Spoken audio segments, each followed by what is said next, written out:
जी, माफ़ी चाहूँगा कि लाइव सेशन कट हो गया था, कुछ ऐड आ गया था तो उसकी वजह से थोड़ा सा दिक्कत आ गई। फिर दोबारा मैं आ गया हूँ। अगर इंटरेस्टिंग बात लग रही हो मेरी तो आप लोग फिर से आ जाएं। तो वो सब चीज़ें जो चल रही थी तो सीखते रहे वहाँ पे भी, वो भी एक अच्छा वो रहा एक्सपीरियंस। लेकिन मन नहीं लग रहा था वहाँ पे, मन नहीं लग रहा था। और ये लग रहा था कि यार क्या मतलब ऐसे इतना स्ट्रगल कर कर के नुक्कड़ नाटक में रोल मिलेगा तो कैसे चलेगा यार, मतलब कुछ करना था। तो अब ज़्यादा रिस्पांस भी नहीं मिल रहा था। अच्छा, यहाँ पर जो पहले से जो दिग्गज लोग, काफ़ी दिग्गज लोग थे इधर पहले से, मैं नया आदमी था तो थोड़ा सा अपना नंबर नहीं आ पाता था बहुत सी चीज़ों में। तो एक दिल में ये भी रहता था कि यार क्या यार, इतनी मेहनत करने के बावजूद भी कोई फ़ायदा नहीं हो रहा है। तो एक फ्रस्ट्रेशन सी आ गई दिमाग में।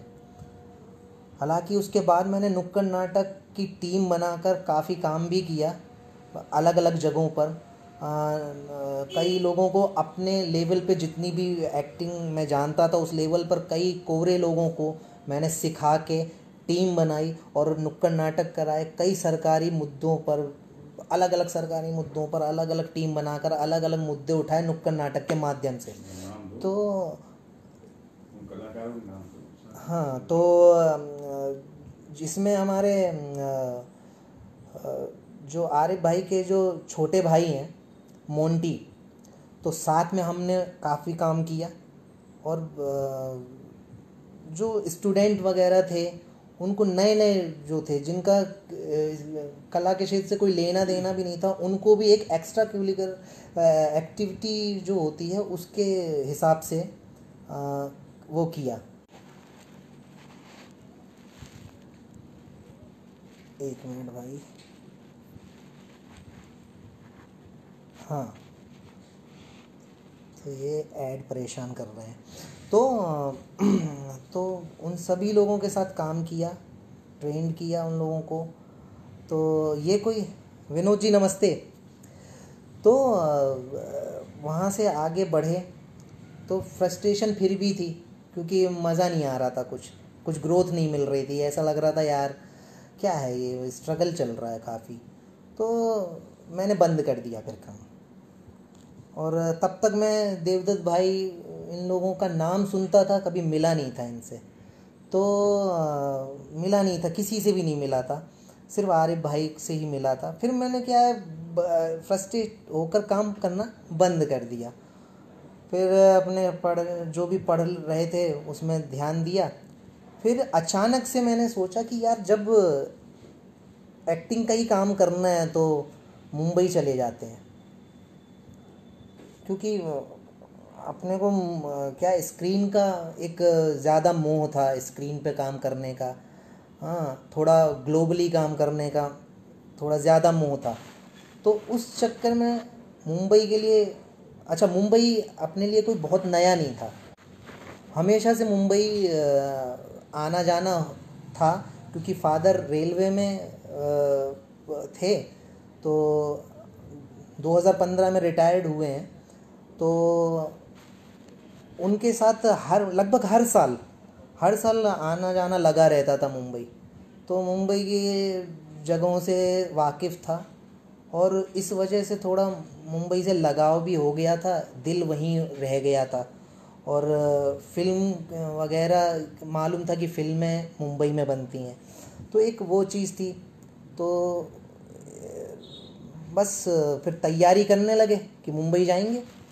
और पहुंच गए एक दिन मुंबई। पापा, हालांकि पापा साथ में गए और वहाँ गए, उन्होंने काफ़ी लोगों से मिलवाया। जबकि बचपन से ही मिलते रहते थे, चाहे रिलेटिव्स हों, चाहे पापा के स्टाफ के लोग हों, पापा के साथ काम करने वाले कई लोगों से मुलाकात थी शुरू से। और जब पापा के साथ गए तो वहाँ पर कई लोगों से मिला, कुछ एक फिल्म लाइन के लोगों से भी मिलवाया कि भाई अब शुरुआत करना है तो कुछ गाइडेंस कोई दे। तो एक हर जगह ऐसा होता ही है ना, किसी नए शहर में जाते हैं तो उस फील्ड के लोगों से मिलने की कोशिश, चीज़ें जिन जिन लोगों के बारे में जानकारी थी उन उन लोगों से मिलवाया कि हाँ भाई ये डायरेक्टर हैं और ये प्रोड्यूसर, इन लोगों से किसी न किसी से मिलवा दिया उन्होंने। अब सिर्फ मिलने से तो काम होता नहीं है, क्योंकि एक्टिंग की एक ऐसी फील्ड है कि यहाँ पर आप सिर्फ मिलने से कुछ नहीं होता, आपको कहीं ना कहीं साबित करना पड़ेगा कि आप एक एक्टर हैं। और अपन तो क्या है, मतलब आप खुद से ही सीख रहे थे, खुद से ही सीख रहे थे बहुत सारी चीज़ें, तो उसी कॉन्फिडेंस में लगे हुए थे। फिर मैंने अच्छा, पापा के साथ आने से पहले 6 महीने पहले मैं मुंबई आके रिसर्च करने के लिए आया था कि थोड़ा फिल्म इंडस्ट्री पर रिसर्च कर लेते हैं। जो पहले रिसर्च की थी और एक प्रैक्टिकल रिसर्च करनी थी कि भाई है क्या क्या, कैसे करना क्या है, क्योंकि बहुत सी चीज़ें सुन रखी थी पहले कि फ्रॉड वगैरह बहुत होता है। तो वो सब चीज़ें अगर सतर्कता के साथ काम आगे बढ़ाएं तो सब चीज़ें होती हैं। तो वो चीज़ें लेके चले हम, तो गए और उधर पर सबसे पहले दिमाग में ये आया कि यार कोई ट्रेनिंग कर लेते हैं, प्रोफेशनल ट्रेनिंग भी बहुत ज़रूरी है।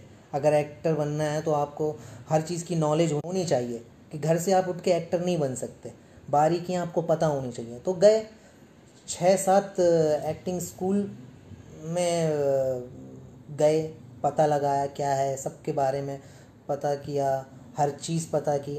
तो वहाँ पर जाके बात आई तो रोशन तनेजा सर हैं, जो अब नहीं रहे इस दुनिया में। 3 साल पहले उनकी मृत्यु हो गई। तो सर के पास गया मैं, तो उन्होंने मुझसे पूछा कि अच्छा, ये भी मालूम था कि सारे के सारे बड़े एक्टर, पुराने से पुराने, शत्रुघ्न सिन्हा, गोविंदा, संजय दत्त, जितने भी लोग, अभिषेक बच्चन, जितने भी बड़े बड़े फेमस लोग, सब उन्हीं के यहाँ से पास आउट थे। तो अपने को भी था कि यार यहाँ से कुछ करेंगे तो कुछ तो अपने को समझ में आएगा, कुछ तो दिमाग में आएगा हमारे। तो ये सोच के ये शुरू से दिमाग में यही था कि आपको कोई हाथ पकड़ के चलाने वाला नहीं है इस फील्ड में। ये दिमाग में पहले से ही बड़ा क्लियर था, ऐसा कोई मुगालता पाल के नहीं गया था मैं कि ऐसा हो जाएगा, ये कर देंगे, वो कर देंगे, मतलब धमाका कर देंगे, ये सब कुछ अपने दिमाग में था ही नहीं। तो वो चीज़ें सोच के गए थे कि भाई तय ग्राउंडेड लेवल पे वो सब चीज़ें समझ के, क्योंकि रिसर्च अपनी बड़ी तगड़ी थी। तो गए, उन्होंने पूछा कि यार तुम क्यों बनना चाहते हो एक्टर। मैंने कहा सर मुझे पता नहीं, एक्टिंग में ही मज़ा आता है, एक्टिंग करने के लिए मतलब मन करता रहता है कि कहीं ना कहीं एक्टिंग करूँ और लोग देखें वो चीज़ें, जो भी एक्टिंग करूँ और लोगों को अच्छा लगे। वो ये भी लगता है कि लोगों को अच्छा लगे, वो तारीफ़ करें। तो उन्होंने कहा अच्छा, और कहने लगे कि तुमको कैसा लगता है एक्टिंग करना खुद में। मैंने कहा सर ऐसा लगता है जैसे मतलब कुछ एक अलग ही जीवन मिल गया हो, एक दिल में इतनी खुशी होती है। तो उन्होंने बड़े सेटिस्फाइड हो गए वो मेरे जवाब से, क्योंकि फिर उन्होंने बाद में बताया कि अगर तुम ये बोलते कि फेमस होने के लिए एक्टर बनना है, या अगर तुम ये बोलते कि पैसा कमाने के लिए एक्टर बनना है, क्योंकि आम लोगों के दिमाग में बात ये रहती है कि एक्टर लोग बहुत पैसा कमाते हैं और इस फील्ड में बहुत पैसा है, अंधाधुंध पैसा है, ये सोच है आम लोगों की। तो है भी, कहीं ना कहीं ऐसा है भी। तो ये चीज़ मेरे दिमाग में उस वक्त था ही नहीं। ये सब चीज़ें मेरे दिमाग में ये था कि यार बस पागलों की तरह एक्टिंग करनी है, बस वो करना था। तो उन बड़े सेटिस्फाइड हुए। तो उन्होंने मुझे एक ऑडिशन के लिए अब वो पहली बार स्क्रिप्ट मिली मुझे, तो अब उन्होंने कहा कि नहीं घबराओ मत, याद नहीं करना है इसको, बस पढ़ के बता दो कैसे पढ़ना है। तो मैंने कहा ठीक है, पढ़ना तो अपने बहुत आसान काम है। पढ़ने लगे तो जब उन्होंने ज़ेर ज़बर उसका देखा, कहे कि यार तुम्हारी भाषा तो ठीक है और उन्होंने कहा कि यार उर्दू वगैरह से कोई ताल्लुक़ रहा है? मैंने कहा हाँ, उर्दू से भी ताल्लुक़ रहा, और हमारे घर में हिंदी उर्दू मिक्स जो हिंदुस्तानी लैंग्वेज है वो चलती थी। तो वो उससे क्या बचपन से वो थोड़ी भाषा पे पकड़ हो गई, हिंदी पे पकड़ हो गई, थोड़ी उर्दू पे पकड़ हो गई। तो अपना जो जिसको कहते हैं तलफ़ुज़, जिसको कहते हैं डिक्शन, वो अपना अपना मतलब अच्छा था, ज़बरदस्त था। तो वो उससे बड़े बड़े इम्प्रेस हुए, कहने लगे यार तुम अच्छा, तुम्हारी ज़बान अच्छी है, साफ़ ज़बान है तुम। कहने लगे हाँ मैं तुमको एडमिशन दूंगा आने वाले 15 जून से एक उनका। तो जब पहले रिसर्च करके गया था तब उनकी क्लासेस 6 महीने की हुआ करती थी। जब मैं पहले बना तो पहला वो था उनका बैच जो 4 महीने का था। मैंने कहा यार 4 महीने में एक्टर कोई कैसे बन सकता है? तो मैंने अपने दिल की बात सर के साथ के पास रख दी। मैंने कहा सर ये 4 महीने में कोई कैसे क्या करेगा, होगा कैसे? ये 4 महीने में थोड़ी कुछ हो पाएगा, मैं तो 6 महीने का सोच के आया था। कह रहे यार मार्केट में अभी लोगों को जल्दी जल्दी बनना है, सब कुछ एक्टर भी लोगों को जल्दी बनना है, लोग कहते हैं कि उनके पास टाइम ही नहीं है। मैंने कहा सर मुझे 4 महीने तो ठीक है, लेकिन सर मैं आपके साथ हमेशा जुड़ा रहना चाहूँगा, हमेशा आप मुझे कुछ सिखाते रहना। 4 महीने कह रहा नहीं, ये तो हमारे यहाँ की पॉलिसी है कि आप अगर कभी बाद में आएँ तो ऐसा कुछ नहीं है कि आपका कोर्स ख़त्म हो गया तो आप अपने घर, हम अपने घर, ऐसा कुछ नहीं है। आप सीखते रहें, आप हमारे यहाँ आके क्लास में बैठ के सब प्रैक्टिस करते रहें, बहुत कुछ कर सकते हैं। तो मैंने कहा चलो, मेरे को अच्छा लगा कि चलो इन्होंने कह के एक अच्छा बात ये रहा कि हो गया। तो करते रहे बड़े इत्मीनान से और बड़े मेहनत लगन से वो 4 महीने का कोर्स किया। इन 4 महीनों में बहुत सारी चीज़ें सीखने को मिली, जो कहते हैं बारीकियाँ, जो हम कभी सोच भी नहीं सकते थे। जो बारीकियाँ एज एन एक्टर क्या है, मेरे हिसाब से वो ट्रेनिंग बहुत ज़रूरी हो जाती है। तो वो सब चीज़ें बारीकियाँ पता चली, क्या हम गलतियां कर सकते हैं और क्या हमसे क्या गलती करते रहें, वो सब चीज़ें कमियां दूर करने का काम करते हैं। उन्होंने कहा कि देखो मैं तुमको सिखाऊंगा नहीं, मैं तुमको इस काबिल बनाऊंगा कि आप अपने अंदर के से अपने आप को डिस्कवर कर सकोगे। डिस्कवर करना है, discover your self. Acting is nothing, discovering your self. और उन्होंने कहा कि मौलिक बनो, जो हो आप वो रहो, कुछ और बनने की कोशिश मत करो। इंडस्ट्री को उसी की ज़रूरत है जैसे आप हैं, वैसी ही ज़रूरत है इंडस्ट्री को। आपको किसी की नकल नहीं करनी है, आपको आपको अमिताभ बच्चन इनकी नकल नहीं करनी है। कई लोगों को मैंने देखा है कि उनकी तरह बोलने की कोशिश करते हैं। तो उन्होंने इन चीज़ों का डिफरेंस बताया कि आप एक ऑर्गेनिक वे में एक्टिंग करो, जैसे आप हो वैसे करो। तो मैंने कहा यार ये तो अच्छी बात है। धीरे धीरे धीरे समझते रहे, सीखते रहे, और फिर 4 महीने ख़त्म हो गए। और इन 4 महीनों में हमारे पास बहुत सारे बड़े बड़े लोग क्लास अटेंड करने आए, जिसमें शत्रुघ्न सिन्हा, उन्होंने क्लास अटेंड की, बहुत कुछ बताया, बहुत सारी चीज़ें शेयर की। शक्ति कपूर जी एक ब्रिलियंट एक्टर हैं, शक्ति कपूर जी, उन्होंने इतनी पर्सनल क्लासेस ली मेरे साथ। उन्होंने मेरी कई चीज़ें डिस्कस की, बहुत सारी चीज़ें सिखाई। उन्होंने बताया कि आप अपने किसी भी कैरेक्टर को अपनी सोशल लाइफ से चूज़ करो, अपनी सोशल लाइफ से उठाओ उन चीज़ों को। आप बनावटी मत करो, चीज़ों को रियल की तरह उठाओ। फिर हमारे यहाँ गुलशन ग्रोवर जी आए, उन्होंने बहुत सारी चीज़ें बताई, बहुत सी चीज़ें सिखाई। बहुत सारे लोग हैं, बहुत सारे लोगों का नाम भी भूल जाऊंगा मैं। काफ़ी लोग आए, बड़े बड़े लोग जिनको हम बचपन से देख रहे। कबीर वेदी जी आए, कबीर वेदी जी ने एक नंबर ज़बरदस्त एक्टर। तो उन्होंने बहुत सारी चीज़ें सिखाई। तो बड़ा कॉन्फिडेंस आने लगा, क्योंकि ऐसा लगा कि यार इतने बड़े बड़े लोग सिखा रहे हैं आके, और तो सीखना तो यार बिल्कुल पड़ेगा। और एक भी दिन की क्लास मैंने गैप नहीं की। चाहे कुछ भी हो, चाहे कितनी भी बारिश आती रहे, बारिश का टाइम था, चाहे कितनी भी बारिश तूफान जैसा भी हो, अपन भीग के जाएंगे लेकिन क्लास ज़रूर अटेंड करेंगे। तो वो एक ऐसा पैशन था सीखने का, सीखते रहे। फिर उसके बाद 4 महीने कंप्लीट हो गए, बड़ा बुरा लगा, ऐसा लगा कि अरे यार ये तो बड़ा अच्छे दिन चल रहे थे, ख़त्म हो गए। तो उसके बाद सर के पास गया, सर को अपने हाथ से बनाई हुई एक चित्रकारी, उनका ही एक पोर्ट्रेट बना के उनको गिफ्ट किया। और उनसे एक चीज़ बोला मैंने, सर आपने जो कुछ सिखाया काफ़ी कुछ पहले भी सीख के आया था मैं। उन्होंने कहा हाँ तुम काफ़ी कुछ सीख के आए थे।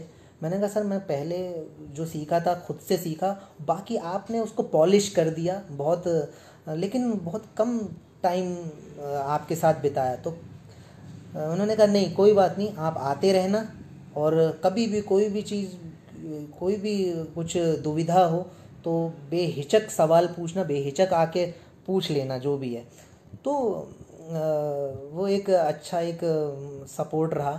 तो उसके बाद मैं सर से भी बोला, मैंने कहा सर आपने सिखाया, लेकिन सीखूंगा तो मैं ज़िंदगी से ही, जो ज़िंदगी होती है उसी से सीखते हैं। आपने सिखाया ये मैं बिल्कुल दिमाग में रखूँगा। और जो अच्छा उन्होंने बताया, अच्छा एक नाम लेना मैं भूल गया, टॉम अल्टर, जिनको हमने शक्तिमान जी के गुरु के तौर पे देखा है।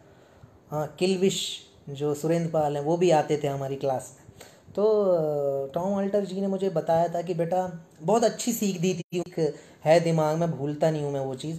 उन्होंने बताया कि बेटा हर काम करना इस दुनिया में, वो हर काम करना जो एक एक्टर बनने के लिए ज़रूरी है। आप शायरी करें, कविता पढ़ें, आप कहानी पढ़ें, आप एक्टिंग करें, सिंगिंग करें, जो मन करे वो करें आप, हैं, घूमें फिरें, खाना बनाएं। आपको अगर खाना बनाना आता है तो उसको भी बनाएं, वो भी कहीं ना कहीं आपकी एक्टिंग में वो बहुत ही अच्छा काम करेगा। तो उन्होंने बताया कि एक एक्टर को दौड़ना आना चाहिए, खेलना आना चाहिए, सब चीज़ें आनी चाहिए, क्योंकि कभी भी किसी भी चीज़ का यूज़ हो सकता है। तो और इन चीज़ों से सीखता है आदमी।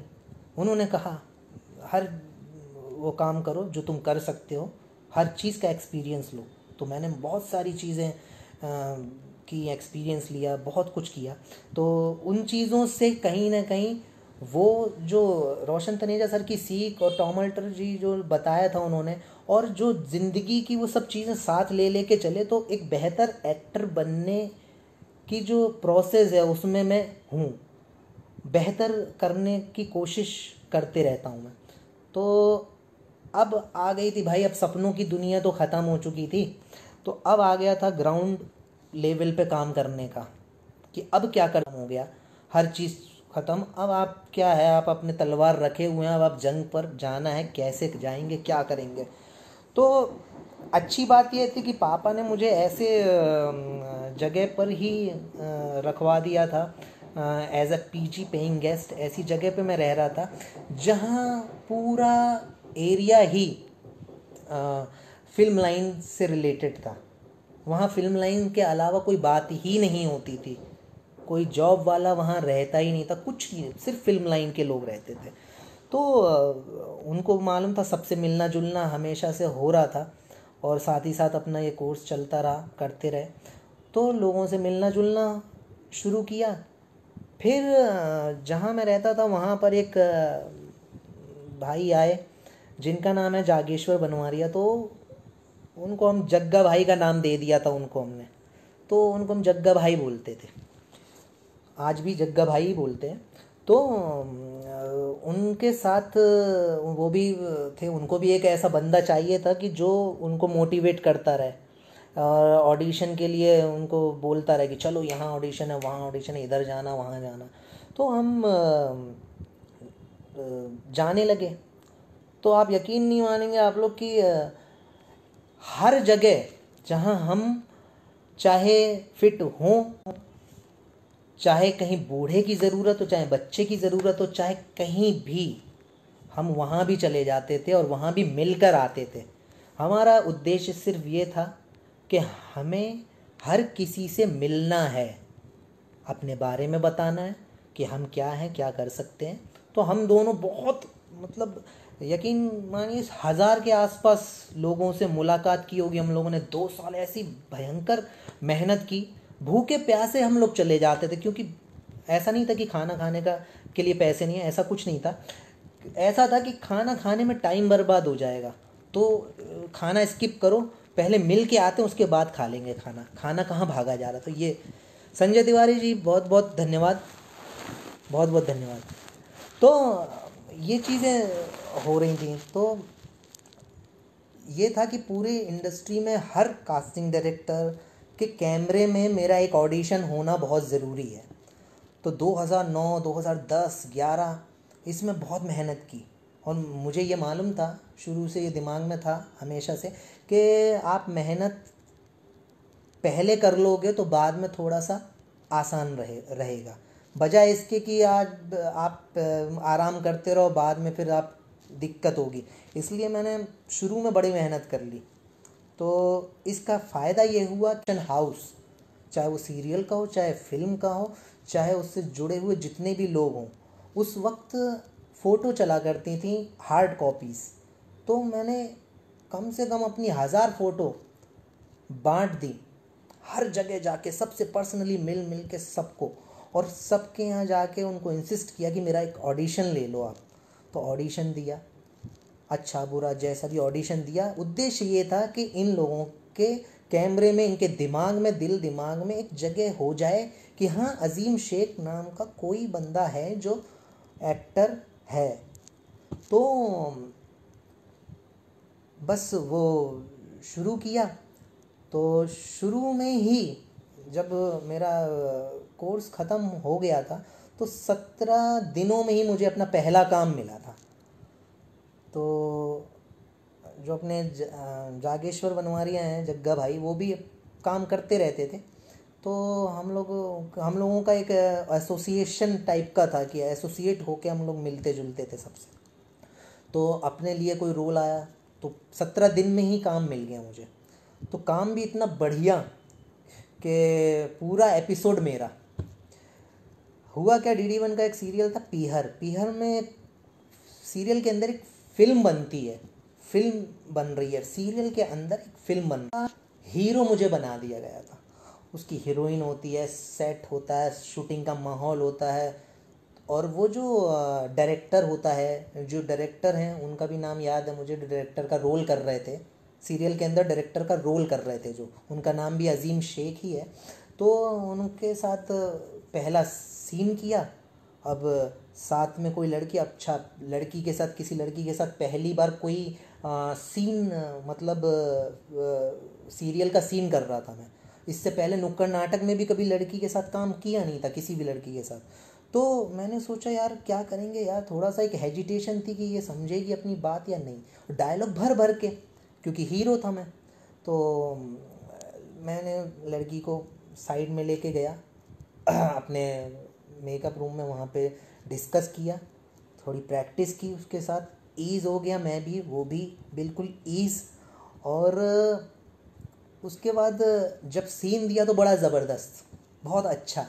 और वो सीन में क्या है, एक तरह से वो पूरा सीन था लीड, मैं लीड था उसमें। तो बड़ा मज़ा आ गया उसको करने के बाद। अब मुंह लग गया वो चीज़ मेरे। अब उसके बाद कुछ छोटे मोटे रोल के लिए भी मुझे बोला गया।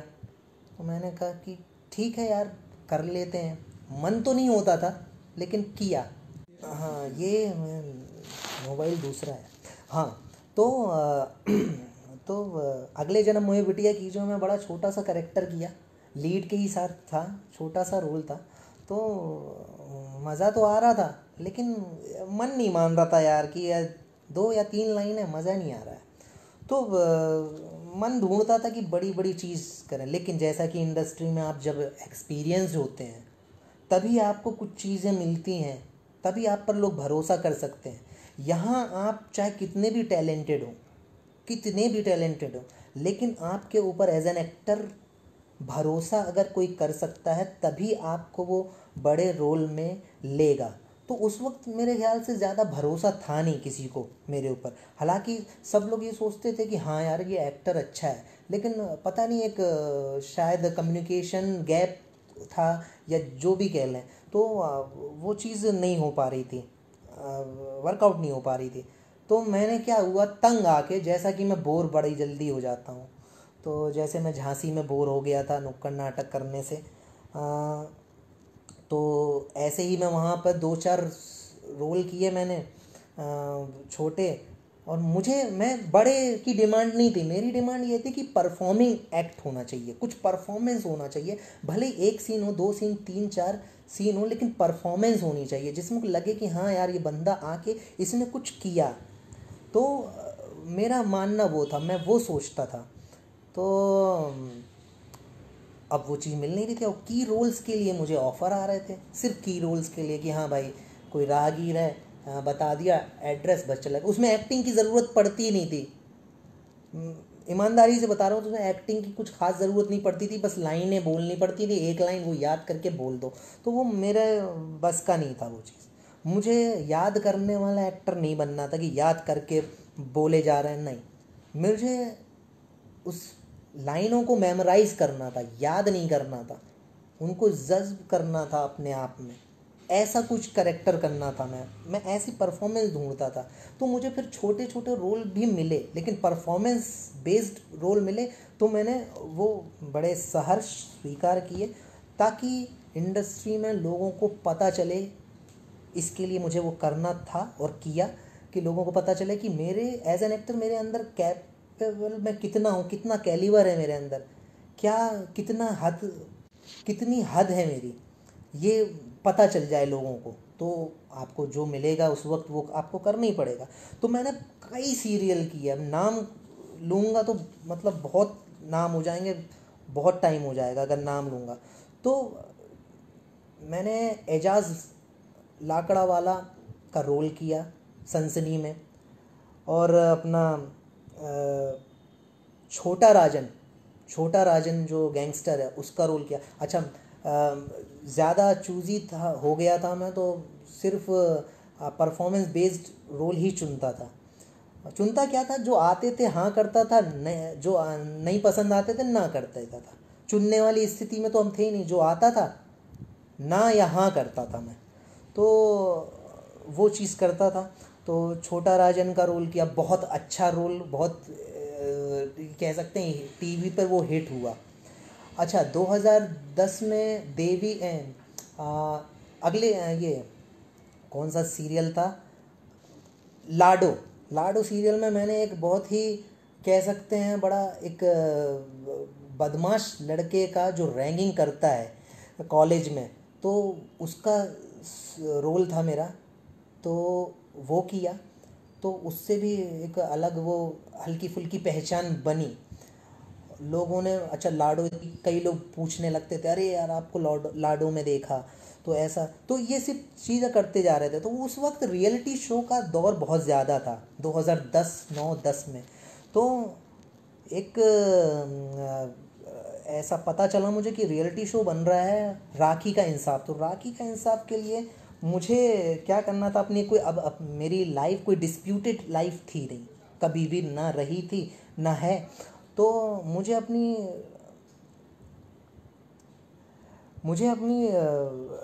लाइफ की एक अलग कहानी लिख के ले जाना पड़ा चैनल में। एक दिमागी उपज, खुद से बनाई हुई कहानी, बड़ी डिस्प्यूटेड सी कहानी मैं लिख के लेके गया चैनल में। मैंने बाकायदा मीटिंग की, उसके बाद राखी का इंसाफ एक शो आता था, तो वो उसकी भी बड़ी लंबी कहानी है। तो वो सब चीज़ें गई, बहुत कई बार मैंने उसका इंटरव्यू दिया, 50 से ऊपर इंटरव्यू दिए, कई बार उन्होंने मुझे बुलाया। मैंने उस शो में खुद के दिमाग से कई लोगों को लेकर आया उसमें, मतलब वो कहानी थी मनगढ़ंत, लेकिन मैं चैनल में मैंने उसको प्रोजेक्ट किया एज अ, जैसे बिल्कुल आप बीती कहानी हो। तो वो जो एपिसोड था, इत्तेफाक से वो इतना ज़्यादा हिट हुआ, और डिस्प्यूटेड एपिसोड। अगर आप रियलिटी शो अगर करना है तो उसमें मसाला बहुत चाहिए, बहुत डिस्प्यूट चाहिए, और डिस्प्यूट जब तक नहीं रहेगा तब तक टीआरपी नहीं रहेगी, तो वो एक उनका एक अपनी मजबूरी होती है।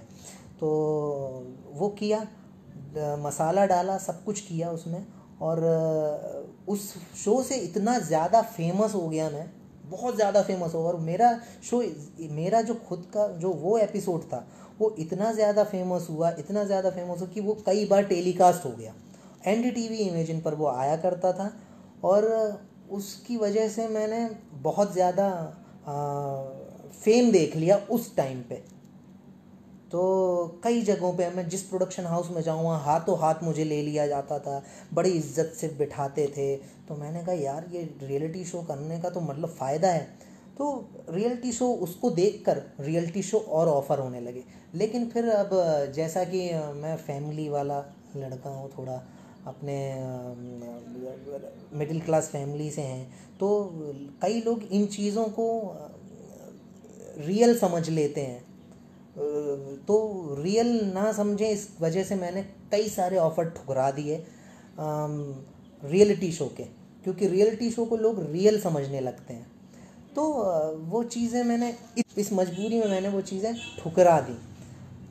हालांकि उस वक्त उन्हीं चीज़ों का दौर था, अगर करता रहता तो अच्छा ही रहता मेरे लिए, लेकिन नहीं मन हुआ। क्योंकि कल के दिन कोई आपके पेरेंट को फ़ोन करके पूछे कि आपका लड़का किसी के साथ ये रिलेशनशिप ये वगैरह, उस वक्त आता था इमोशनल अत्याचार वगैरह, वो इस तरह के कई आते थे, तो मन नहीं हुआ, तो वो छोड़ दिया, दूर हट गए, रियलिटी शो करना ही नहीं है।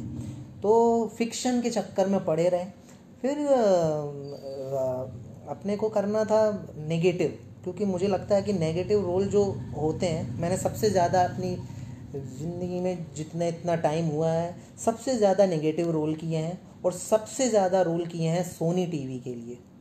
चाहे कोई भी सीरियल रहा हो, नेगेटिव रोल किए हैं सोनी चैनल में। मतलब ये समझ लीजिए, अगर मैंने मतलब बहुत ज़्यादा काम किया है, कैसे बताऊँ। तो ये जो रहा, ये जो सफ़र, तो इसमें नेगेटिव रोल करते करते करते करते फिर मुझे अच्छे रोल के, बहुत अच्छे अच्छे रोल के ऑफ़र होने लगे। तो उसी में से मैंने अश्विन नायक डॉन का कैरेक्टर किया सनसनी के लिए। अदालत एक सीरियल आता था जिसमें अपने ये जो हैं, क्या नाम है इनका, रोनित रॉय, तो बड़े कमाल के एक्टर हैं, लाइनें याद नहीं करते हैं, एक बार पढ़ लेते हैं और अपने जज्ब करके बोल देते हैं। तो वो बहुत सारी चीज़ें सीखने को मिलती रहीं। इनके साथ बहुत काम किया, बहुत सारे एपिसोड किए अदालत के, अच्छे अच्छे रोल किए, और उनके साथ बातचीत करना बहुत मज़ा आया वो सब चीज़ करते करते। हाउंटेड नाइट किया, डरावने जितने भी नाटक वो जो भी एपिसोडिक शोज़ होते थे वो किया। फिर करते करते करते करते देवों के देव महादेव, तो वो जो शो था लाइफ ओके का, बड़ा बहुत प्रसिद्ध शो था वो। तो हमारे एक ईपी हैं विजय प्रधान जी, और प्रोडक्शन मैनेजर हैं मलखान साहब, और इनसे हमारी मुलाकात बहुत पुरानी थी, बहुत पहले की मुलाकात थी मेरी। और जो जग्गा भाई हैं, इनके ये क्लासमेट हुआ करते थे, जो जग्गा भाई जो अपने साथ ऑडिशन वगैरह देते थे। तो उनके थ्रू इनसे भी बहुत अच्छी मुलाकात थी मेरी। तो हुआ क्या कि मीटिंग हुई, और बहुत सारे उन दिनों उसमें बहुत सारे करेक्टर की ज़रूरत पड़ती थी, कैमियोज़ की ज़रूरत पड़ती थी, और उसमें अच्छे अच्छे एक्टर्स की ज़रूरत पड़ती थी। तो अब मैं तो गुमनाम था, झांसी में मुझे कोई जानता नहीं था, मैं चुपचाप भाग आया था मुंबई। तो झांसी से कोई लेना देना ही नहीं रहा 3-4 साल तक, और किसी को मालूम ही नहीं था मेरे बारे में कुछ। तो ये सब जो इतने दिन तक करते करते करते ये सब चीज़ें लोगों ने देखी, लोगों ने कहा ये तो अजीम है। जो जो जानते थे टीवी पे देखा, उन्होंने देखा यार ये तो वही लग रहा है क्या। तो मेरे घर पर कांटेक्ट करने लगे, जिन जिन लोगों को घर पता था वो घर पर जाके पूछने लगे। तो फिर मम्मी ने पापा ने बताया कि हाँ ऐसा है, कि वही उसी को देखा होगा आपने।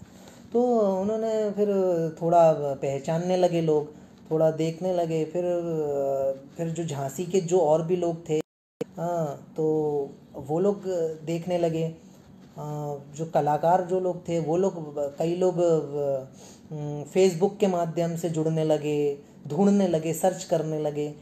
तो मैं फिर वो जुड़ा उन लोगों से भी, सबसे जुड़ता गया। और फिर 2014 में देवों के देव महादेव में, अच्छा, एक दिन मुलाकात हो गई मुंबई में ही आरिफ भाई से। तो पता चला कि आरिफ भाई को भी पता चला कि अरे यहाँ पर कैसे मुंबई में। तो मैंने कहा मैं वही एक्टिंग।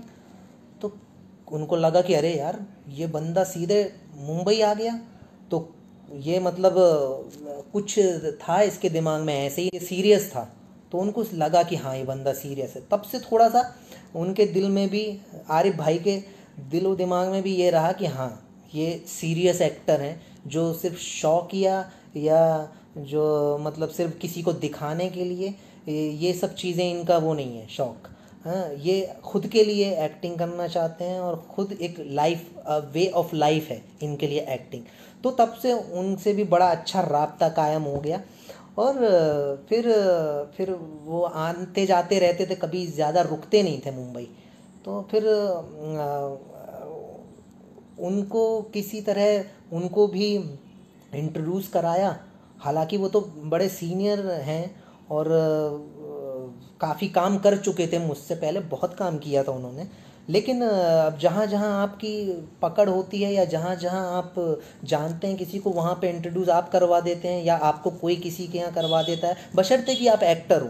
तो एक्टर की ज़रूरत थी, तो मेरे हिसाब से तो अच्छे एक्टर थे। आरिफ शेरवली बहुत बड़े एक्टर, बहुत अच्छे एक्टर हैं, तो उनको भी मिलवा दिया। तो उनका भी हमने साथ में, ये समझिए 2-2.5 साल तक हमने साथ में काम किया।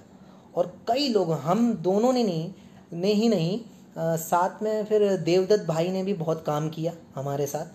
और मेरी कोशिश यही रहे, जानने वालों में जितने भी लोग थे और जो भी एक्टर हैं और जिनको ज़रूरत थी काम की, तो उनके लिए हमने मतलब ये सोचा, ये ज़िम्मा लिया कि इन सबको हम दिलवाएंगे या कहीं इंट्रोड्यूस कराएंगे, कहीं ना इनका काम चलता रहे, ये सोच थी हमारी। तो जिसमें अपने जग्गा भाई भी थे, तो हम लोग चलते रहे। और विजय प्रधान, मलखान, इन सब का बड़ा सपोर्ट रहा। तो 2-2.5 साल तक हमने काम किया, बहुत रोल किए मैंने महादेव में, क्योंकि हिंदी बड़ी अच्छी थी और हिंदी की वजह से वो ज़्यादातर अच्छे जो कैमियो होते थे वो मुझे मिलते थे। तो बहुत इन्जॉय किया, बहुत मज़ा आया और बहुत हम सब ने मिल के बहुत अच्छा काम किया। तो चलता रहा। फिर बाद में 2009 में ही, 2010 में ही मैंने क्राइम पेट्रोल किया था। तो क्राइम पेट्रोल में गैप बहुत हो गया था मेरा, ये 2017-16 आते आते गैप बहुत हो गया था। फिर मैं री इंट्रोड्यूस हुआ क्राइम पेट्रोल में। कहीं ना कहीं से खबर मिली, इन्हें तो भूल गए, इनको काम नहीं दिया। तो कहीं ना कहीं से उन्होंने मेरे को फिर बुलाया और फिर बहुत अच्छा मैंने काम किया क्राइम पेट्रोल में, बहुत बढ़िया बढ़िया कैरेक्टर किया। तो फ़ायदा ये हुआ कि इतना सारा काम करने की वजह से आज एक फ़ायदा मेरे लिए ये हो गया कि जितने भी डायरेक्टर हैं, जितने लोग मुझे नाम से या मेरा काम देखा है, उनके दिल या दिमाग में उनके एक बात रह गई कि हाँ ये एक्टर अच्छा है, इसको तो काम कहीं ना कहीं देना ही पड़ेगा। तो थोड़ा बहुत साबित तो कर चुका था मैं। तो कई लोगों के सामने साबित करना बाकी भी है और कर भी चुका हूँ। तो चलता रहा। फिर मैंने सोचा कि यार हीरो वाला काम भी किया जाए कुछ, एज अ लीड। तो मैंने कई सारे डायरेक्टर जो होते हैं, कई सारे, मेरे ख्याल से काफ़ी टाइम हो गया है, आधा घंटा बाकी है आरिफ भाई, अभी आधा घंटा बाकी है। क्योंकि मुझे मालूम नहीं चलता, जब मैं अगर लाइव करने बैठ गया तो मुझे पता नहीं चलता कि कितना टाइम हो गया। तो क्योंकि मैं सारी चीज़ें बड़ा सिलसिलेवार और जो जो याद आता है वो बताता जाता हूँ। तो जो भी है, तो मैंने कई सारे एस्पायरिंग डायरेक्टर जो होते हैं, फिल्म स्कूल से निकले हैं पढ़ के, हाई फाई पढ़ाई करके निकले हैं। तो मैंने उन लोगों को कांटेक्ट किया, मैंने कहा कि देखो मैं काम करना चाहता हूँ, अगर आपको ज़रूरत हो मेरी तो आप मुझे ले सकते हैं अपनी फिल्म में। तो उन्होंने मेरा जो भी काम वगैरह देखा, तो सब ने एक तरह से मुझे लीड रोल में ही लिया अपने शॉर्ट फिल्म्स में। तो ऐसा करते करते बहुत सारी शॉर्ट फिल्म कर डाली मैंने। अच्छा, काम मैंने हर तबके के लिए किया, चाहे वो फिर रिच टाइप का कोई शो हो, टीवी शो हो, या कोई आम आदमियों से रिलेट करने वाला कोई शो हो, या क्राइम शोज़ हो। जितने भी चीज़ें थी वो हर, मतलब मेरी इच्छा ये थी कि हर तबके तक मेरी पहुंच हो, हर तबके में पहुंच होनी चाहिए मेरी। तो ये मेरी कोशिश थी, ये लेके चलता रहा। एक मिनट, थोड़ा सा पानी पी लूँ।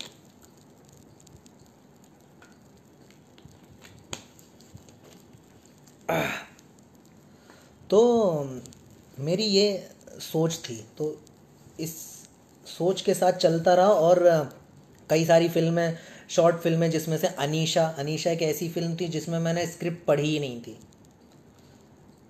कंटिन्यूसली डेढ़ कंटिन्यू मैंने डायलॉग बोलता रहा, फुल इम्प्रोवाइजेशन, बस मुझे कहानी पता थी। और इतनी बढ़िया वो फिल्म बन चुकी थी अनीशा।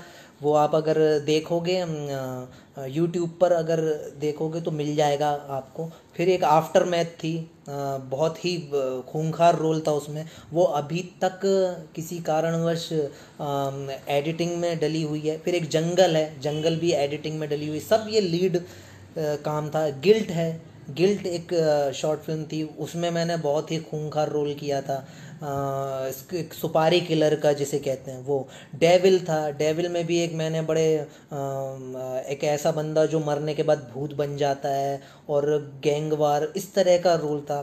फिर एक महाखान फिल्म थी जो थोड़ी सी कॉमेडी थी, और मतलब वो भी हीरोइज़म उसमें भी बहुत अच्छा था। फिर एक डर एंड डाई थी, उसमें भी हॉरर टाइप का करेक्टर था। और फिर डू यू रियली केयर एक फ़िल्म थी, एक हमारे उड़ीसा के सुपरस्टार हैं असित पात्रा जी। तो मैंने उनको एक दिन मोटिवेट किया, बहुत पुराने अपने जानने वाले हैं, हमारे शुरुआती दिनों के हैं, आज वो उड़ीसा के स्टार हैं। तो उनको मैंने मोटिवेट किया, और मैंने बोला कि यार कोई शॉर्ट फिल्म बनाते हैं बहुत अच्छी अपने हिसाब की यार, कि जिसमें अपन अपने हिसाब से एक्टिंग कर सकें। मेरा उद्देश्य ही था ये, मेरा उद्देश्य ये था कि किसी हदों में ना बांध पाए कोई मुझे, मतलब फ्री फ्री एक्टिंग कर सकूं मैं, कोई रोके ना, जो कर सकता हूँ वो कर सकूँ।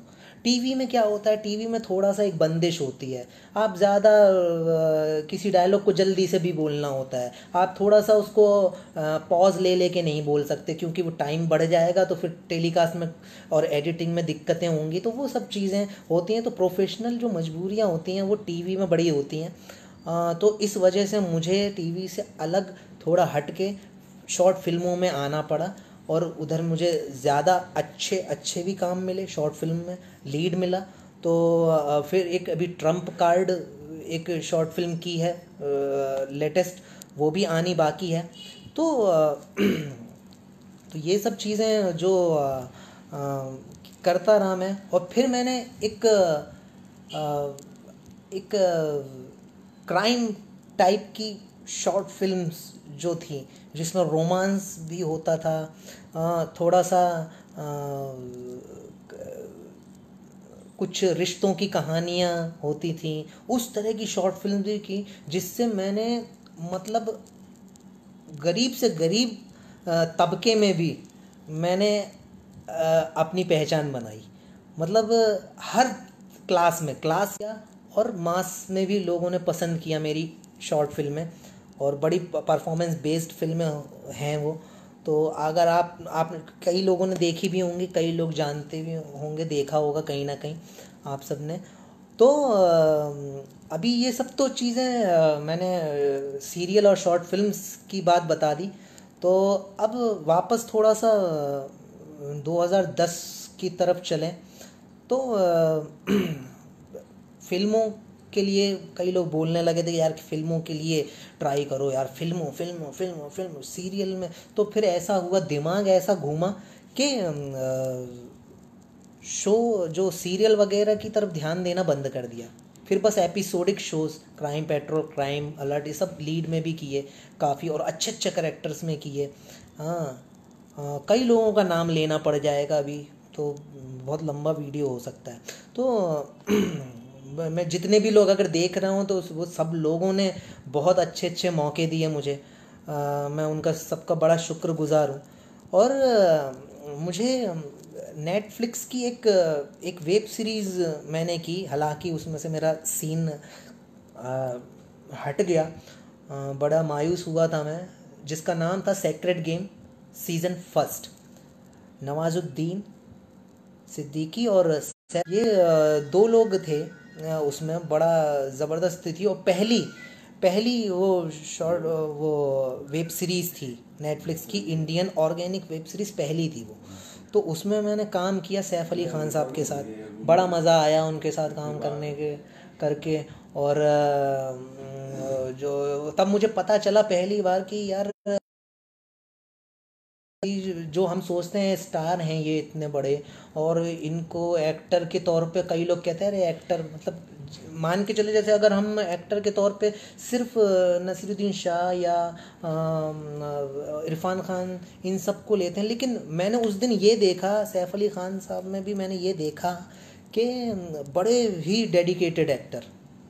पहली बार उनको देख रहा तो उन्हीं के साथ सीन, और बढ़िया बढ़िया डायलॉग, और बहुत अच्छा सीन, और इतना अच्छा एक्सपीरियंस रहा कि विक्रमादित्य मोटवानी जी हैं जो डायरेक्टर, जो अनुराग कश्यप, इन लोगों ने बहुत तारीफ़ की मेरी, बहुत मुझे बड़ा अच्छा लगा। मुझे लगा यार क्या बात है यार, इतने बड़े डायरेक्टर, इतने बड़े लोगों के साथ काम किया मैंने, और इन लोगों ने मेरी तारीफ़ भी की काम करते वक्त, और बड़ा खुश था।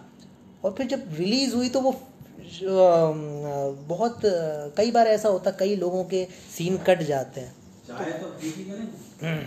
तो कई बार वो, तो मुझे फिर अब क्या है, वो भूल गया मैं वो सब चीज़ें, लेकिन एक्सपीरियंस मेरा बड़ा अच्छा रहा। चाहे वो सैफ अली खान हो, चाहे वो विक्रमादित्य मोटवानी हो, उनके साथ काम करने का वो मैं बड़ा खुशकिस्मत हूँ कि उनके साथ काम करने का मौका मिला मुझे। और फिर रोशन तनेजा सर के यहाँ से भी मेरा एक सर्कल था, क्योंकि वहाँ उनके एक इंडस्ट्री में होता है ऐसा, एक लॉबी होती है, हर जगह लॉबी चलती है, सबका ऐसा होता है। तो थोड़ी बहुत लॉबी मेरी भी है। तो रोशन तनेजा सर के यहाँ के जो एलमनी थे, जो उनके बहुत पहले से पास आउट हो चुके थे जो लोग, तो वो दुनिया के अलग अलग देशों में बसे हुए हैं सब। तो उनमें से एक थे नदीम भुजवाला जी, जिनका लंदन में प्रोडक्शन हाउस है। तो उनकी एक इंटरनेशनल फिल्म बना रहे थे वो, नाम था उसका मनी, जिसमें उन्हीं के यहाँ के एलमनी थे एक महेश सर, महेश पिल्लई नाम है उनका, साउथ इंडियन है, बहुत अच्छे इंसान। उन्होंने मुझे कांटेक्ट किया कि यार एक रोल है बहुत बढ़िया, तो वो लेना है, उसमें देख लो अगर कर सकते। तो मैंने कहा ठीक है, और मेरे को ये भी समझ में आया, ये पता चला कि वो इंटरनेशनल फिल्म है, तो बड़ा एक्साइटेड मैंने कहा यार मज़ा आ जाएगा करने में। तो उसमें भी वन ऑफ लीड रोल वो किया मैंने। तो वो मुंबई की जो रियल लोकेशंस होती हैं, या झुग्गी का एक लड़का होता है जो टपोरी टाइप का, हाँ रियल झुग्गीज़, वहाँ काम करने का बड़ा अच्छा मौका मिला, बड़ा अच्छा एक्सपीरियंस था वो। और जो जो लीड रोल वो बड़ा मतलब मेरे बहुत दिल के करीब था वो रोल। और वो फिल्म बनने के बाद वो कनाडा में क्यूबेक एक जगह है, वहाँ पर आ, वो प्रदर्शित भी हुई, वहाँ के फिल्म फेस्टिवल्स में भी बहुत चली। इंडिया में नहीं चल पाई अभी तक, लेकिन हो सकता बहुत जल्द यहाँ भी देखने को मिले। तो वो सब करने का मुझे मौका मिला। फिर उसके बाद मोहिंजोदारो फिल्म थी, मोहिंजोदारो फिल्म में मैंने कम से कम 15 दिन काम किया, ऋतिक रोशन के साथ काम किया।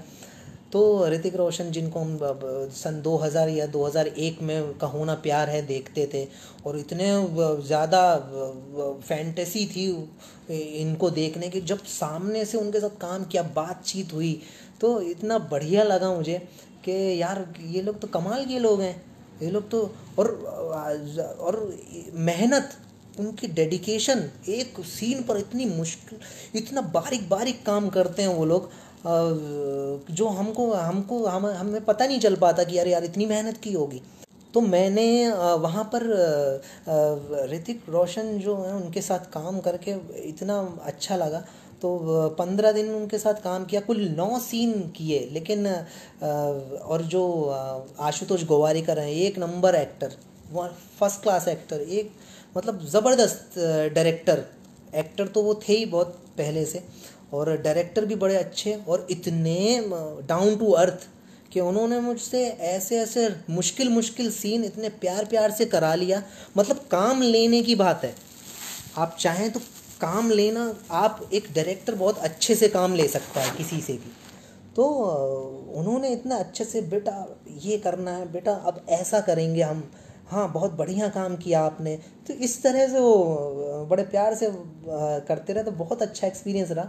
लेकिन उसमें भी 9 सीन करने के बावजूद एक ही सीन में मैं थोड़ा बहुत दिख रहा हूँ।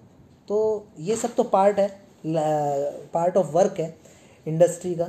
तो अभी फ़िलहाल आने वाली फ़िल्मों की अगर बात करें, तो एक फ़िल्म है शैडो ऑफ अम्बेडकर। ये फ़िल्म है, बाबा साहब अम्बेडकर के बारे में तो सभी लोग जानते हैं। उनकी जो पत्नी है, उनकी जो पत्नी है रमाई, उनके बारे में मेरे ख्याल से बहुत कम बोला गया है, बहुत कम लिखा पढ़ा गया है। तो उनके पॉइंट ऑफ व्यू से वो फिल्म है। बाबा साहब अम्बेडकर भी हैं उसमें, बहुत अच्छे भूमिका है उनकी, और उनकी पत्नी के पॉइंट ऑफ व्यू से वो फिल्म बनाई गई है। और उसमें मैं मुकुंद का रोल कर रहा हूँ, बाबा साहब अम्बेडकर के जो भतीजे हैं, छोटे भाई के बेटे। तो वो रोल कर रहा हूँ मैं। आने वाली फिल्में ये हैं मेरी, दिसंबर तक आएगी। उनकी पुण्यतिथि 6 दिसंबर को पड़ती है, तो उस दिन वो रिलीज़ होगी। और एक फ़िल्म और आने वाली है, मंडी और साक्षी। ये भी फिल्म थोड़ा सा, ये जो पेंडेमिक है, ये जो कोविड-19 का जो चल रहा है, इतनी बड़ी आपदा, ये थोड़ी सी हट जाए तो सारी चीज़ें और ज़्यादा जल्दी जल्दी होंगी। तो इन चक्करों में भी बहुत सारी चीज़ें रुकी हुई हैं। और एक इंग्लिश फिल्म की बातचीत चल रही है मेरी, जो कर रहा हूँ मैं। रोहिंग्या बेस्ड फिल्म है वो, रोहिंग्या जो क्राइसिस हुई थी कुछ साल पहले, उस पर बेस्ड फिल्म है वो। तो वो करने वाला हूँ, लेकिन शूटिंग उसकी शुरू होगी, ये आपदा जो है ख़त्म हो जाए इसके बाद, थोड़ा सब कुछ तब ये सब चीज़ें शुरू होंगी। और फिल्मों में एक फ़िल्म की थी, दाल में कुछ काला है, एन डी बलराज, बहुत पुराने एक्टर हैं, उनके उनके डायरेक्शन में काम किया था शक्ति कपूर, जैकी श्रॉफ, सुदेश बैरी जी थे उसमें। और तो उनके साथ काम किया, बहुत अच्छा एक्सपीरियंस रहा था। उसमें एक गाने में रोल था, कुछ सीन्स भी थे मेरे, तो वो सब करता रहा। उस्तरा द शार्प एज एक फ़िल्म थी, हमारे एक सुनील शिवहरे भाई हैं, डायरेक्शन में हैं, बहुत पुराने डायरेक्टर हैं। उन्होंने बुलाया था उस फिल्म में काम करने के लिए। वो भी बुंदेलखंड के ही हैं, सुनील शिवहरे जी।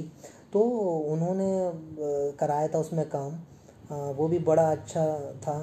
तो ये सब शुरुआती काम थे मेरे। और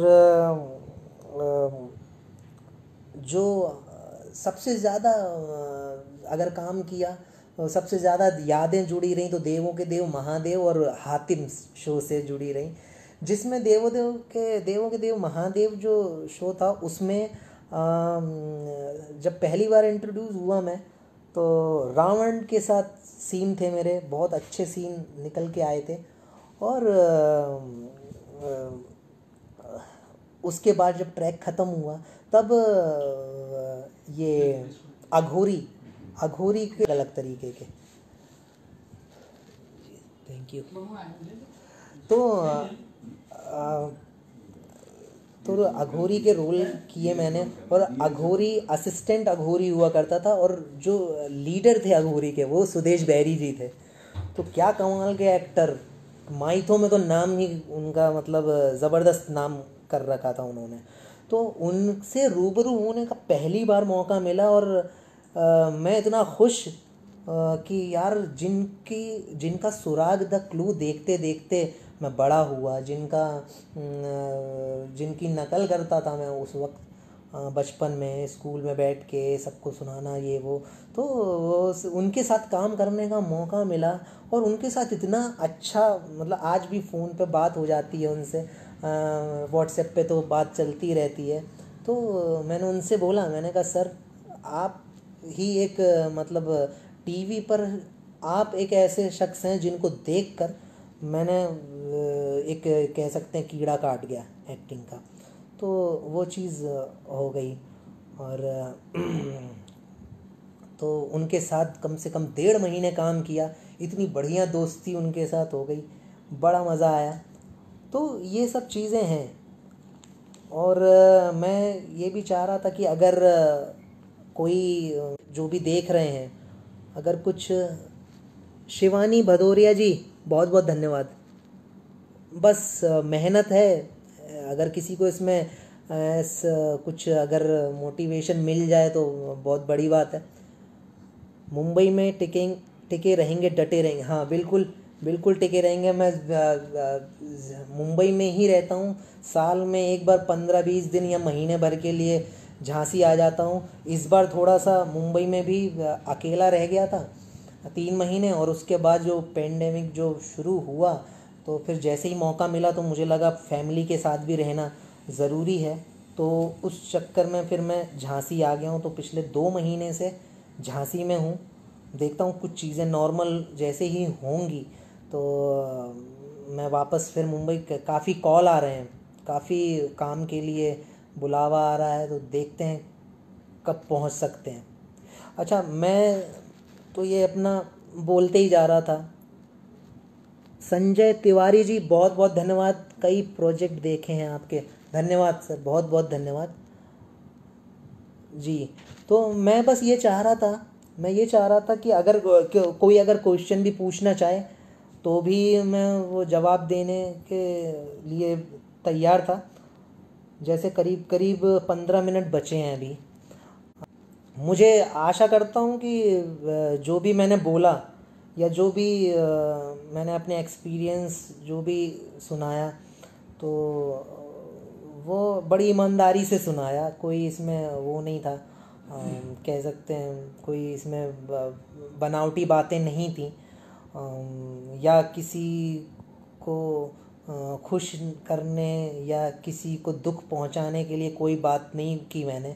जो दिल में आया वो कहा, और जिन जिन चीज़ों से गुज़रा हूँ मैं वो मैंने चीज़ें बोल दी। थोड़ा सा बस एक मलाल ये था कि जब मैं यहाँ झांसी में था थोड़ा सा फ्रस्ट्रेट हो गया था।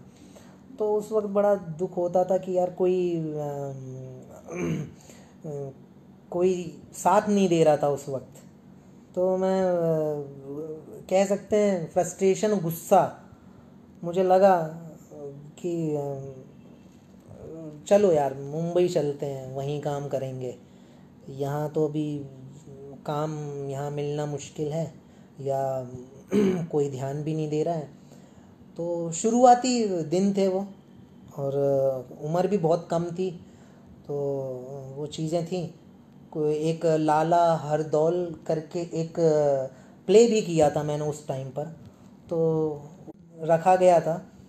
अच्छा, थोड़ी सी मैं आपको बता दूं, क्योंकि मेरी बुंदेलखंडी बहुत फ्लुएंसी नहीं है मेरी बुंदेलखंडी में।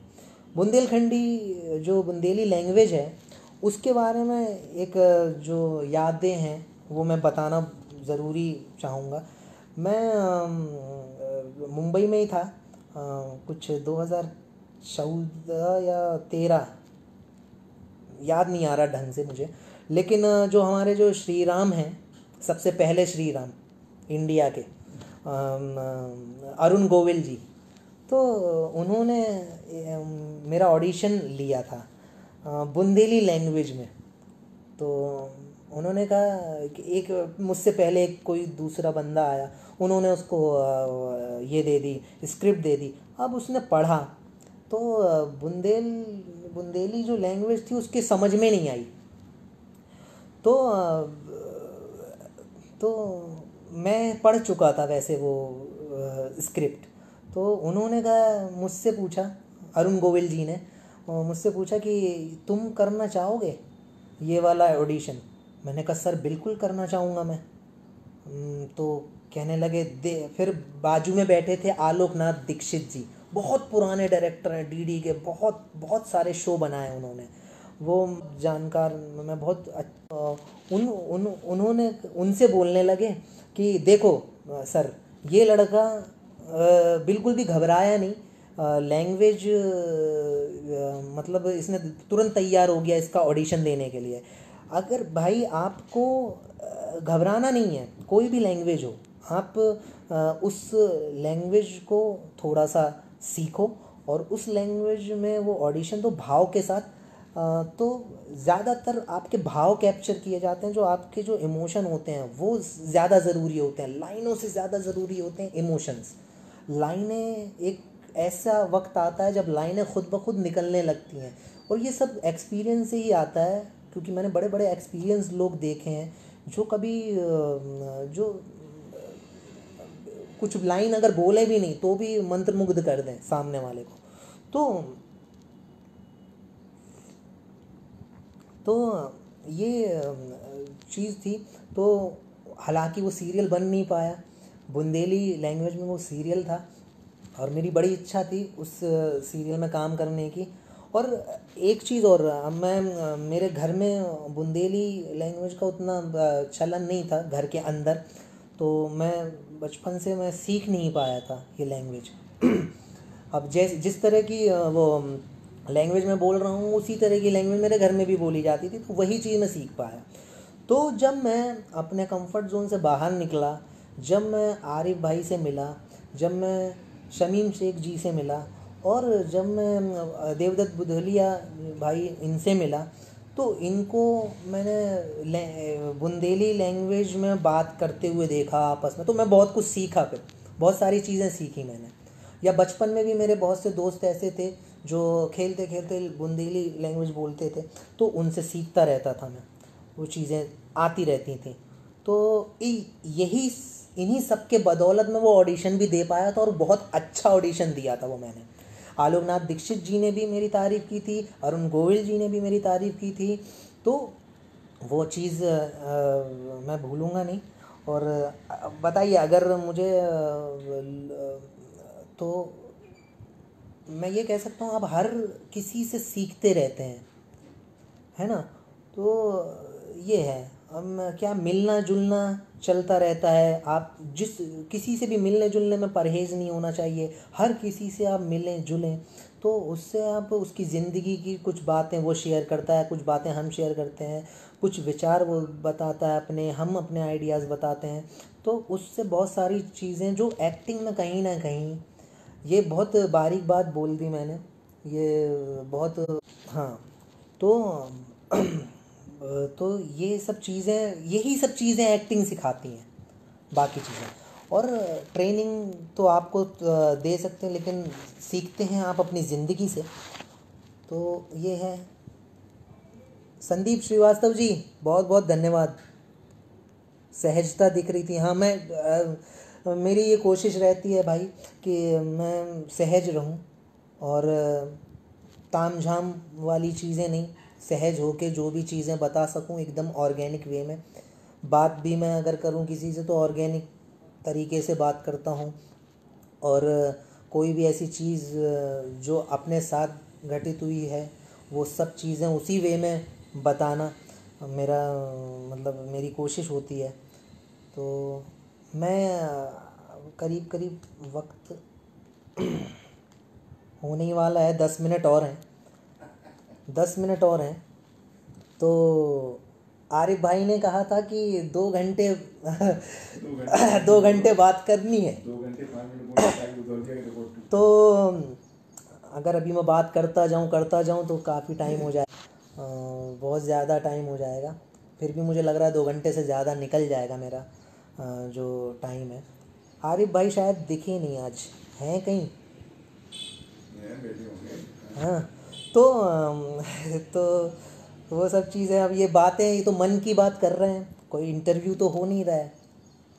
उन्होंने हालांकि आरिफ भाई ने कहा था कि अपने सीरियल्स भी दिखा देना, तो मुझे लगा कि यार बात करना ज़्यादा अच्छा है। सीरियल दिखाने के अलावा मेरे ख्याल से सबने देख ही रखे होंगे, लेकिन फिर भी आरिफ भाई की बात भी माननी पड़ेगी, तो थोड़ा बहुत दिखा देता हूँ।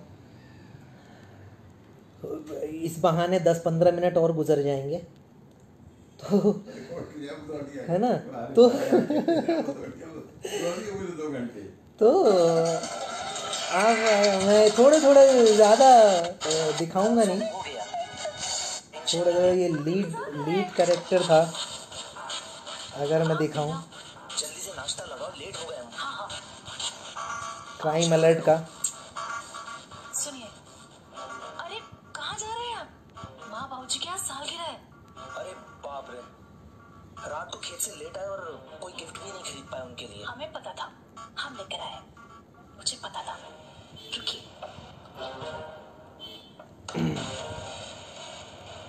बहुत अच्छा। तो ये मतलब बहुत सारा है, दिखाने अगर बैठेंगे तो ये मतलब और लोगों को मौका नहीं मिल पाएगा।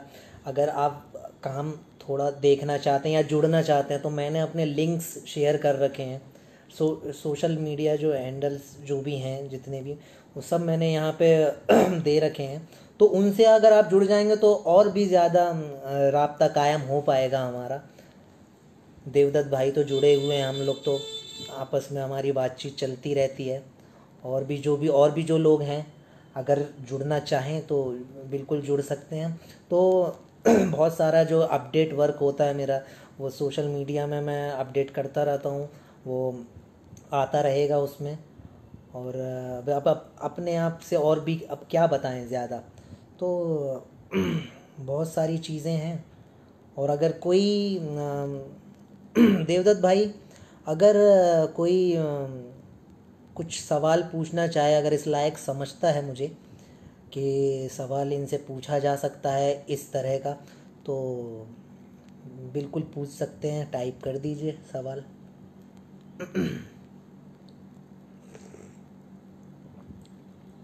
विनेश पुरोहित भाई, अगर आप कुछ पूछना चाहें तो भी आप बहुत कुछ पूछते रहते हैं, मैं भी बहुत कुछ बताता रहता हूँ, मैं भी बहुत कुछ पूछता हूँ, आप बहुत कुछ बताते रहते हैं, तो ये सब तो चलता रहता है। अगर यहाँ भी कुछ पूछना चाहें तो देख लीजिए, यहाँ पे मेरे ख्याल से अभी तो देखिए, अभी 4 लोग देख रहे हैं, आने वाले 1 घंटे 2 घंटे में ये 800-900 लोग इसको देखेंगे। तो आप अपनी बात कुछ रखना चाहें तो रख सकते हैं।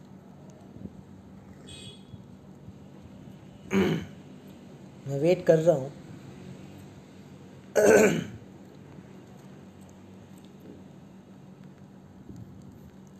कुछ और इंसिडेंट याद करूं अगर, तो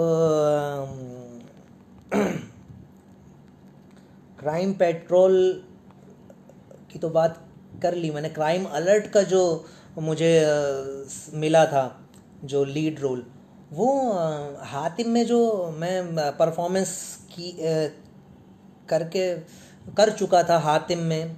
हातिम क्या था, टोटल उर्दू का शो था, और बड़ा एक्टिंग बेस्ड, मैंने बड़ा परफॉर्मेंस बेस्ड एक रोल किया था उसमें। एक बिजनेसमैन का रोल किया था जो हातिम को मार के भगाता है। हातिम अपनी उड़ने वाली जो कालीन होती है उसमें जाता है, तो उस तरह का रोल था, तो बहुत अच्छा था। तो वहाँ से मुझे डायरेक्टर संतोष बादल सर, वो तो, और संतोष बादल सर जानते थे, और उसके शो के प्रोड्यूसर थे प्रदीप जाधव जी, जो हमारे महादेव के डायरेक्टर थे, बाद में प्रोड्यूसर बने। उन्होंने वो शो बनाया था, तो वो मुझे जानते थे, और उनको मालूम था कि एज एन एक्टर बहुत अच्छा परफॉर्मर है ये। तो उन्होंने मुझे बुला लिया था डायरेक्ट लीड रोल के लिए। देखिए ये मैंने क्या बोला कि आपका काम आपको दर्शाता है, आपका काम बताता है कि आपको कौन सा काम मिलेगा। काम से आपको काम मिलता है, आपका काम लोग देखेंगे तब लोग अपने आप कांटेक्ट करेंगे।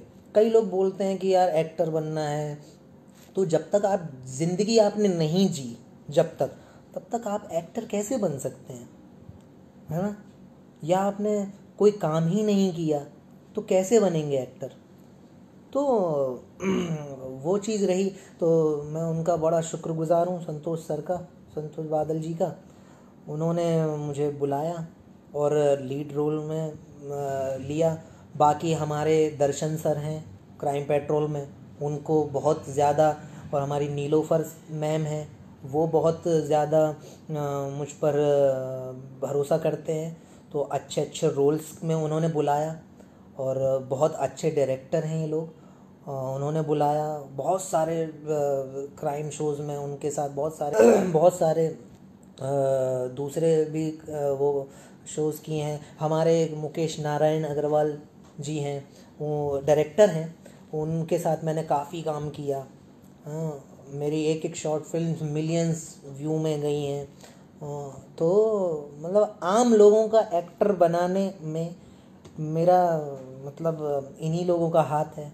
आम जनता का एक्टर, क्लासी एक्टर नहीं, मैं आम लोगों का एक्टर हूँ, सब लोगों का। हर कोई देख सकता है मुझे, ऐसा नहीं है कि कोई चुने हुए लोग देखें। तो मेरा मोटिव यही है कि अच्छे अच्छे डायरेक्टर, चाहे नए हों, चाहे बड़े एक्सपीरियंस्ड हों, चाहे अभी के अभी फिल्म स्कूल से कोर्स करके आए हुए डायरेक्टर हूँ, मैं उन सभी, आपके पेज में भी जितने भी डायरेक्टर हों या जितने भी राइटर हों, मलिक सिंह बुंदेला जी, बहुत बहुत धन्यवाद, बहुत बहुत धन्यवाद।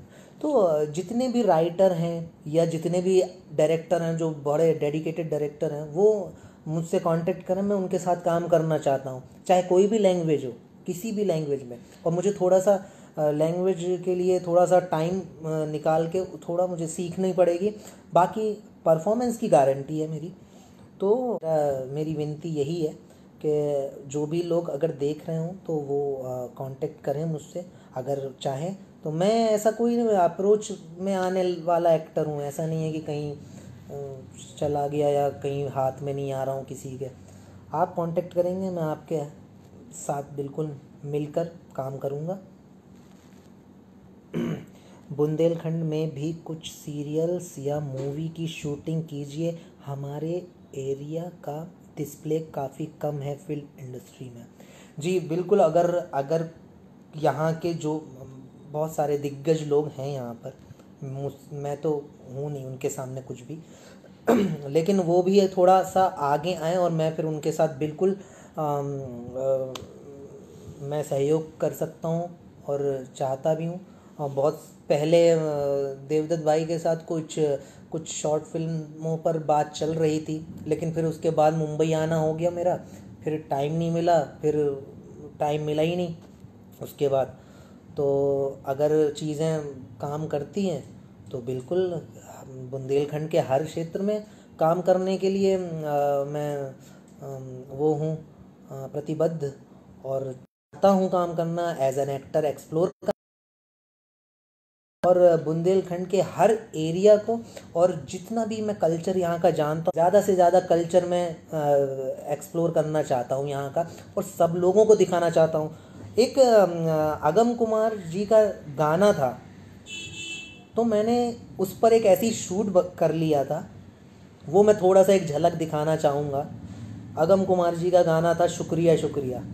अब मेरे पास कोई फ्रेश गाना था नहीं, तो मैंने एक एज एन एक्टर झांसी के किले में, महारानी लक्ष्मीबाई का जो किला है, वहाँ पर मैंने एक शूट कर लिया था वो गाने का। तो ये देखिए, ये किले का है।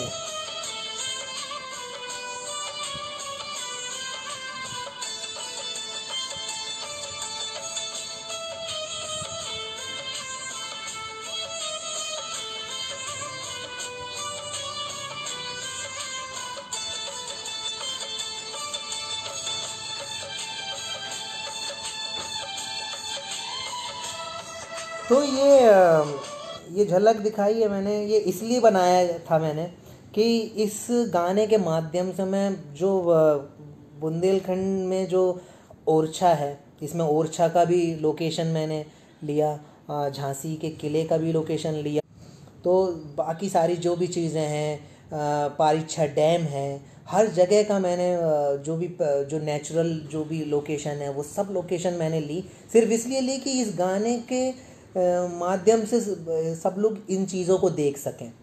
मैंने अपने YouTube चैनल में भी इस गाने को डाला है, और अपने फेसबुक पर भी इस गाने को डाला है, ताकि सबको पता चले कि झांसी जहाँ मैं रहता हूँ, तो वहाँ के हाँ हाँ हाँ रंजन जी, हाँ बिल्कुल। तो उसके लिए मैंने ये किया था, और अब रंजन जी का इशारा आ रहा है। रंजन जी बहुत बहुत धन्यवाद, सबसे पहले ये धन्यवाद मैं दूंगा आपको कि आपने मुझे इतना टाइम दिया बोलने के लिए, और अपना प्लेटफॉर्म मुझे प्रोवाइड किया ये बताने के लिए, तो बहुत बहुत धन्यवाद आपका। आरिफ भाई बहुत बहुत धन्यवाद, और जितने भी लोग जुड़े थे और जो देख रहे हैं, जो देख चुके हैं और जो देखेंगे, सबका बहुत बहुत धन्यवाद। शमीम शेख साहब भी बोल रहे हैं कि उनका जो रंजन जी, शमीम शेख जी भी बोल रहे हैं कि उस दिन उन्हें जो लाइव जो वो आए और उन्होंने अपनी बातें रखी इतनी, उसके लिए वो भी बहुत धन्यवाद बोलना चाह रहे हैं जी। ठीक है, बाकी आप लोग फिर मेरे सोशल मीडिया से जुड़कर कुछ आगे की अगर कोई बात हो तो आप मेरे से जुड़ सकते हैं। रंजन जी बहुत बहुत धन्यवाद, आरिफ भाई बहुत बहुत धन्यवाद, थैंक यू।